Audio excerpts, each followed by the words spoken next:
آپ اس نظام کو جس کے اندر اب 2 اسمبلیاں بھی موجود نہیں ہیں اور جس کے مرکز کی لوور ہاؤس میں سے اپوزیشن غائب ہو گئی ہے اور جس کے اپر ہاؤس کی ڈیبیٹ سے آپ جیسا سیزنڈ پولیٹیشین جو ہے جس نے ہمیشہ جمہوریت کی بات کی ہے انتہائی غیر مطمئن ہے، تو آپ اس موجودہ نظام کو جو پی ڈی ایم کی حکومت چلا رہی ہے اس کو 10 میں سے کتنے نمبر دیں گے؟ ایک یہ، اور اس کو کس طرح ڈیفائن کریں گے؟ پھر یہ کیا ہے؟ دیکھیں، یہ ہے تو جمہوری نظام، کیونکہ اس کی جڑیں جو ہیں وہ جمہوریت کے ذریعے سے آئی تھی۔ پی ڈی ایم کی جو حکومت ہے یا کولیشن گورنمنٹ جو ہے وہ اوپر سے یا ٹیسٹ ٹیوب بیبی نہیں تھی،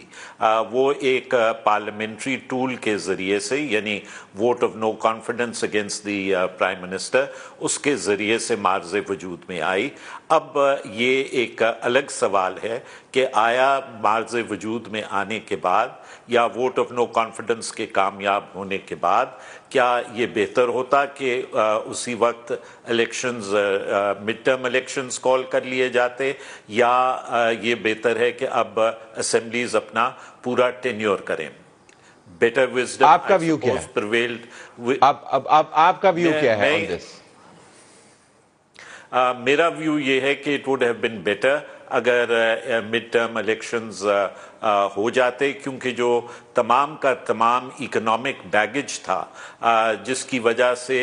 عمران خان صاحب کی جو حکومت تھی، اس کے اپنے ممبران جو تھے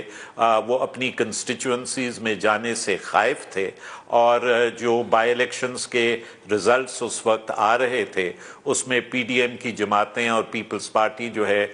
وہ کامیابی ان بائی الیکشنز میں حاصل کر رہی تھی، تو that was perhaps an opportune moment. لیکن جیسے میں نے عرض کر رہا تھا کہ I was not or am not privy to all the facts that were before the leadership at that time، اور اگر انہوں نے یہ فیصلہ کیا کہ نہیں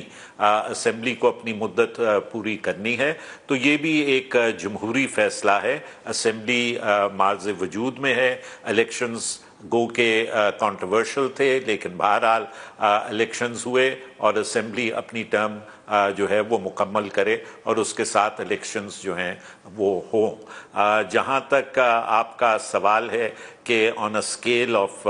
10، تو I would put it at somewhere around 3.5 to 4۔